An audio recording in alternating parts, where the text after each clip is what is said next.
Bon, j'ai bientôt 40 ans. Alors, ok, je m'y prends un peu tôt pour cette vidéo, mais dans 2 ans, j'ai 40 ans. Tu peux remettre en arrière, hein, t'as bien entendu, il n'y a pas de bug, hein, même moi, j'y crois pas. Dans 2 ans, voilà, une saison Covid. Par souci de vérité, j'ai quand même envoyé un message à ma mère pour être sûr, hein, elle est formelle sur l'année, il n'y a pas de... Voilà, 84. Je sais pas quoi dire. Et je le remarque de plus en plus quand je dois scroller, tu sais, sur les sites là pour choisir l'année. Ah, ça devient long, hein. Ça devient très très long. Ah bah, un coup de molette, ça suffit plus. Hein. Maintenant, je dois tellement scroller que j'ai plus de batterie dans ma souris. Non, parce que moi, dans ma tête et depuis toujours, un mec de 40 ans, c'est une calvitie jusqu'à la nuque, bedonnant, rhinocénique, pantalon, chemise, mocassin et une haleine de restaurant non déclaré. Autant vous dire que j'ai pas hâte d'y arriver. Là, il me reste quoi, 2 ans à tenir à peu près. Mais mine de rien, je sens quand même que j'approche du fossé. Parce que la calvitie, heureusement que je connais quelques subterfuges et des angles de vue pour arranger le truc. Parce que pour être honnête, il y a des endroits où les cheveux commencent à se faire discrets. Ouais. Il y a des parties de mon crâne qui commencent à ressembler à la piste de danse d'une boum un jeudi midi. Hein, y a 2-3 personnes, mais timides quoi. On n'est pas loin de l'état d'une pelouse après le passage du 15 de France quoi. Ah bah c'est très clairsemé, hein, limite surexposé. Donc en ce qui concerne la bedaine, hein, le bidou, la brioche, etc. Ça va. J'arrive un peu à maintenir la tête hors de l'eau en faisant du sport régulièrement et en mangeant sainement, mais le sport à 38 piges, c'est pas le même que quand j'avais 15-20 ans. Attends, mais à 20 ans, je faisais 90 minutes de match, je m'entraînais pendant 2 heures, j'allais à la boxe pendant 1h30, je rentrais en vélo, je faisais l'amour à ma copine, je mangeais des BN, tout ça dans la même journée. Fin d'après-midi, j'appelais mes potes pour leur proposer une soirée. Aujourd'hui, 15 minutes de cardio, je suis au bout. Voilà, j'ai l'impression d'avoir monté l'Everest. Et les jours où je vais à la salle, tu peux être sûr que je dois faire une sieste pour tenir le coup jusqu'à 18h. Donc d'ailleurs, en parlant de ça, à 20 ans, jamais tu me faisais faire une sieste. Hein. Je comprenais pas mes parents, je les regardais, je me disais mais quelle perte de temps. Alors qu'aujourd'hui, c'est toujours une perte de temps. Hein. Mais si j'en fais pas une, à 19h, tu me retrouves en train de ronfler dans le canapé. Sauf que la sieste, si t'en maîtrises pas l'art, ce qui est mon cas, tu te réveilles toujours 20 fois plus fatigué qu'avant.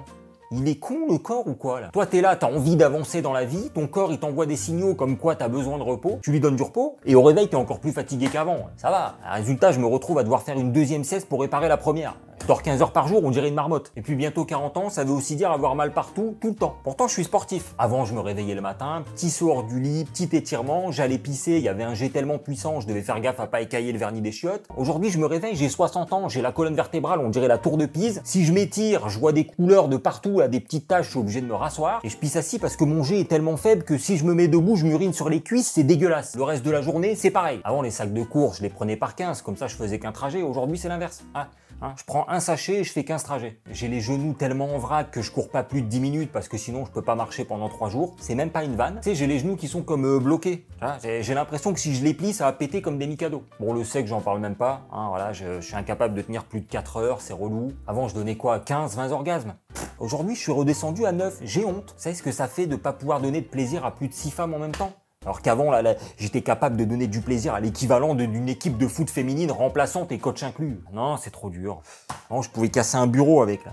J'avais des bleus aux genoux quand je marchais, d'où mes problèmes de genoux, hein, tout est lié. Aujourd'hui, elle ressemble à un polochon miniature, là. Aucune rigidité, rien. Elle est juste lourde, inutilement. Sinon, il paraît que 40 ans, c'est aussi l'âge de la crise. Genre, tu redeviens un peu ado, tu sais, t'as envie de profiter de la vie, de ressortir en boîte. Pour l'instant, je vous avoue que c'est pas trop mon cas. Tu sais, pour retourner dans une boîte classique avec que des sons que je connais pas, que des gens qui ont 20 ans de moins que moi, et avoir l'impression d'être dans une boum de centre aéré, non merci. Si je cherche ma fille, ah non, je cherchais justement une connasse insupportable, mais c'est bon, je viens de la trouver. Et le Macumba, c'est même pas la peine d'y penser. Hein, on dirait un club échangiste sans échange. T'arrives là-bas, c'est le festival des divorcés et des cocus. Quand tu trouves quelqu'un avec qui ça va, tu ne demandes pas son âge, mais celui de ses gosses. Et au lieu de parler cul ou études, ça parle de prêt immobilier et de cuisine équipée. Attends, 8500 balles avec une hotte? Putain, mais c'est incroyable ce qu'on a comme point commun, quoi.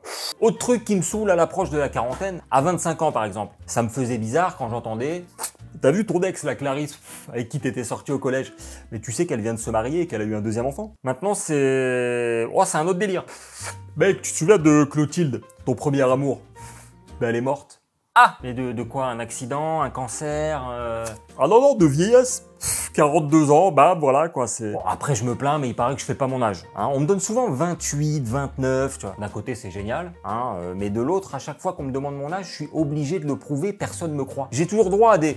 Non, arrête, en vrai là, Ils m'énervent, les gens, ils m'énervent. En vrai là, je suis obligé de sortir mon passeport, ma carte d'identité, mon carnet de santé et d'appeler ma mère pour qu'elle confirme en vocal. Et même là, c'est pas gagné. Pas longtemps, j'ai posté une vidéo sur TikTok avec mon âge et une photo de mon passeport. Il y a quand même des gens qui ont douté et qui m'ont mis en commentaire. Pourquoi tu mens sur Wikipédia et YouTubers Day, c'est écrit que t'es né en 86. Ah, donc là, on a affaire à des gens qui croient plus en Wikipédia et les réseaux sociaux qu'en la réalité et les documents officiels. Mais espèce d'abruti, si je décide de me rajeunir, je vais pas me rajeunir que de 2 ans. T'es con, quoi. Ouais, mais peut-être que t'avais oublié, tu vois. C'est écrit sur mon passeport. Qu'est-ce que tu comprends pas? Pardon, excusez-moi, je me suis emporté là. Non, c'est l'émotion, je crois que j'avais besoin de me confier. Hein, donc merci à vous de m'avoir écouté et à la prochaine. Allez, ciao.